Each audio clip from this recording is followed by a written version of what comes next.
Bom dia, nono ano de história, então vamos aí para a segunda parte, né, para o finalzinho do segundo capítulo da apostila, né, que fala sobre a Segunda Guerra Mundial. Como a Segunda Guerra Mundial é muito grande, é interessante, tem muita coisa, então nós dividimos em 2 semanas. Então vamos para a parte final da Segunda Guerra Mundial, tá? Depois do Brasil, aí quando você virar a página, aí vai começar a falar sobre os finaizinhos, né, ou sobre quais as consequências da Segunda Guerra Mundial, tá bom? Então vamos lá. Primeiro, a Itália, em 1943, com o Vítor Emanuel, assinou a rendição, arregou, desistiu, porque as tropas internacionais, o que nós vimos no último vídeo, invadiram por sul, né? Pela África, saíram da África e invadiram a Itália. Então, em 43, a Itália se rendeu, foi a primeira das três, tá? Dia D. Dia D foi a maior invasão que ocorreu na história. Deixa eu pegar o globo aqui. Pronto, peguei o globo. Tudo 100% ensaiado, né, gente? Então, dia D foi a maior invasão da história. Por quê? O que acontece? Houve enganaram os nazistas.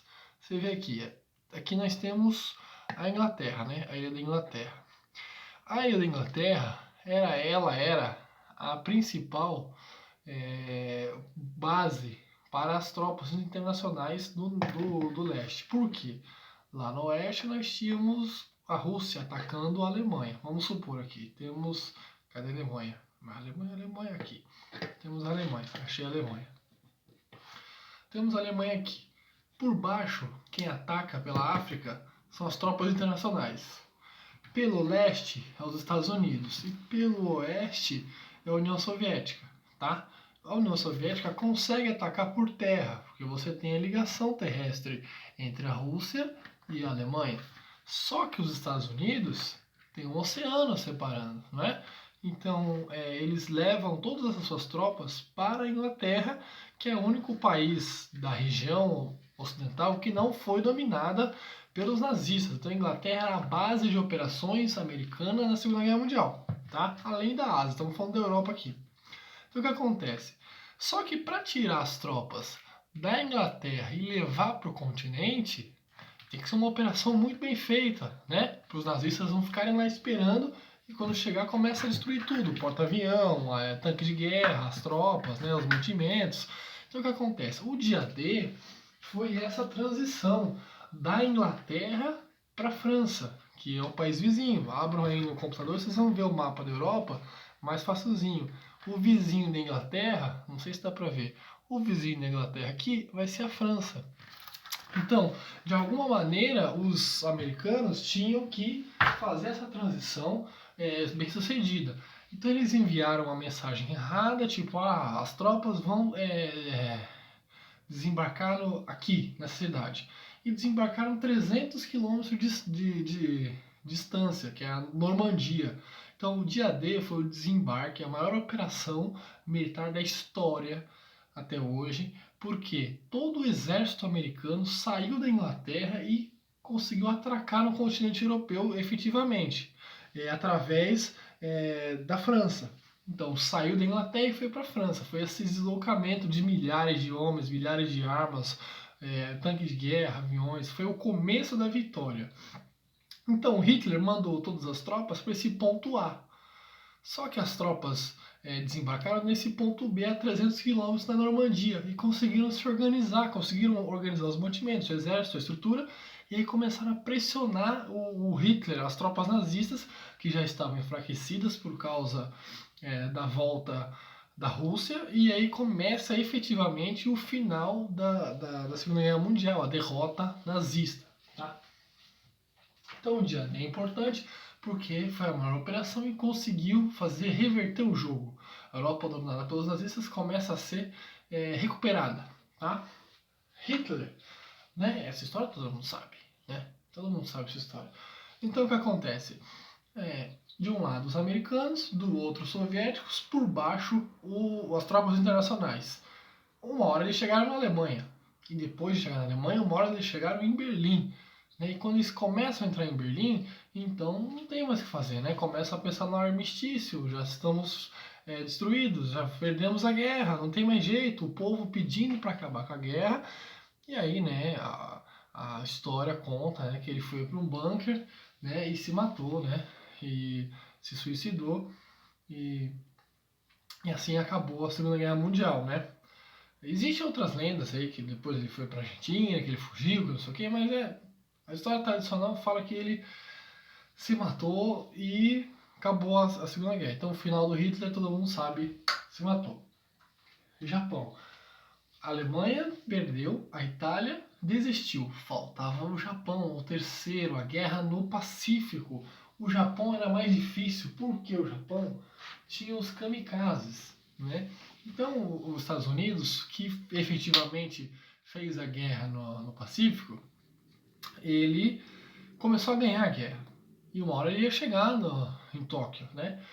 E os japoneses não desistiam, apesar da nítida derrota, os japoneses não desistiam. E os pilotos kamikazes continuavam indo, eles pegavam aviões e jogavam contra as tropas americanas, se matavam só para explodir o avião e conseguir causar um dano às tropas. Isso não parava de acontecer e não tinha nenhum indício que eles iriam se render. Por quê? Vocês sabem, né? O povo japonês é extremamente disciplinado. Então, eles não iriam desistir, eles iriam até o final pela sua pátria. A história oficial conta que, por causa disso, os Estados Unidos resolveram jogar as bombas atômicas em Hiroshima e Nagasaki, tá? Por quê?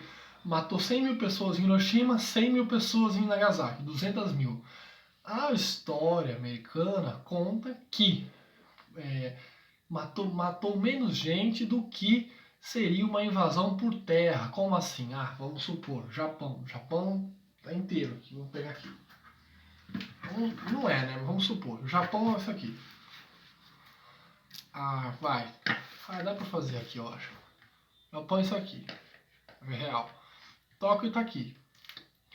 É um exemplo, tá? Não tô olhando. Tóquio tá aqui. As tropas estão aqui. Até as tropas se deslocarem e chegarem até Tóquio, a estimativa, segundo as tropas americanas, que morreria muito mais gente, né, nesse deslocamento. Então, vamos jogar 2 bombas, uma em Hiroshima e outra em Nagasaki, 200 mil mortos, o Japão se rendeu, né? E o que realmente aconteceu. Depois da segunda bomba, o Japão se rendeu e a Segunda Guerra Mundial acabou, tá? Pronto. Então, a história oficial conta isso, por causa dos kamikazes, e aconteceu essa hegemonia das bombas atômicas. Bombas atômicas, vamos lá, uma história à parte. Nos Estados Unidos, enquanto acontecia a guerra, o Einstein e todos os grandes cientistas da época desenvolveram esse projeto Manhattan, que é o quê? Projetar essas super bombas, né? Bombas que agem no... Não vou saber explicar com tanta precisão, porque é mais aula de química, né? Agem com alta destruição em massa, né, quando entra em contato com o oxigênio, né, quando são lançadas na atmosfera, né? E foi o Einstein e os outros cientistas da época que fizeram essa iniciativa Manhattan das bombas atômicas, tá? Consequências da Segunda Guerra. Conferência de Yalta praticamente iniciou a Guerra Fria, iniciou a segunda parte do século XX, Estados Unidos e União Soviética. A partir da Conferência de Yalta, ficou bem clara a rivalidade entre os Estados Unidos e a União Soviética, ficou bem claro que entre os vencedores havia uma divisão, né? Inglaterra e França vão apoiar os Estados Unidos e a União Soviética, como é socialista, ficou sozinho nessa divisão, né? Então nós temos a rivalidade socialismo e capitalismo, mas isso é assunto para outros capítulos da Guerra Fria, né? Muro de Berlim, outra consequência. Então, a Berlim e a Alemanha eram o símbolo da guerra. Quando você ganha a guerra, você vai querer o quê? Usufruir desse símbolo, né? Então a Alemanha foi dividida em partes. A Alemanha foi dividida em 4. Uma parte dividida entre os vencedores. Uma parte para a Inglaterra, uma parte para a França, uma parte para os Estados Unidos. Essa parte é ocidental. E a outra parte para a União Soviética. Ou seja, os 4 países vencedores Nossa, fiz um coração. Os 4 países vencedores dividiram a Berlim em 4, né? E dividiram a Alemanha também em 4. Isso aí tudo a gente vai estudar com mais calma em outros capítulos, tá? Muro de Berlim foi uma divisão para evitar que as pessoas saíssem do lado socialista para o lado capitalista. Evitar esse trajeto entre o lado socialista e o capitalista, entre o lado da União Soviética, a Alemanha influenciada pela União Soviética e a Alemanha influenciada pelos Estados Unidos. Então foi construído um muro, o Muro de Berlim. Holocausto. Como vocês já sabem, claro que sabem, é o maior crime da história da humanidade. Os campos de concentração que o Hitler organizou na Polônia, principalmente, né, Auschwitz, e o extermínio de judeus, ciganos, minorias étnicas, né, e minorias religiosas, né, os extremos maus tratos que ocorreram, experiências científicas, tirar um olho para ver como é que o organismo reage, tirar um pâncreas, transfusão, troca de órgãos. Então, as maiores atrocidades da história, câmara de gás, as maiores atrocidades da história da humanidade, né? Então, o Holocausto é a grande mancha da história da Alemanha e a grande mancha da história do século XXI em relação, né, aos povos, né, em relação à guerra, né? Porque não eram soldados que estavam morrendo, né? Eram inocentes, né, que foram perseguidos. Então, o Holocausto é a grande mancha. E para terminar, a ONU, né, a Organização das Nações Unidas. A ONU foi criada para mediar esse conflito entre os países. Depois dessa guerra, da Segunda Guerra Mundial, falaram, não, agora precisamos controlar isso daí, não pode ter mais uma guerra, quase destruiu o mundo inteiro. O que é isso? Matou milhões de pessoas. Então, aí sim foi criada a ONU, a Organização das Nações Unidas, que começou a mediar esses conflitos, né? A sua ação mais importante foi durante a Guerra Fria, né? E com o passar do tempo, a ONU começou a ser mais controlada pelos Estados Unidos e ficou mais tendenciosa. Não é um painel aberto, livre, sem interferência. Todos os países têm liberdade de participar. Não, né? Mas a ideia, o conceito da relação entre os países na ONU, né, da relação diplomática para evitar a guerra, evitar conflitos, tá bom? Então essa foi a parte final do segundo capítulo. Tchau!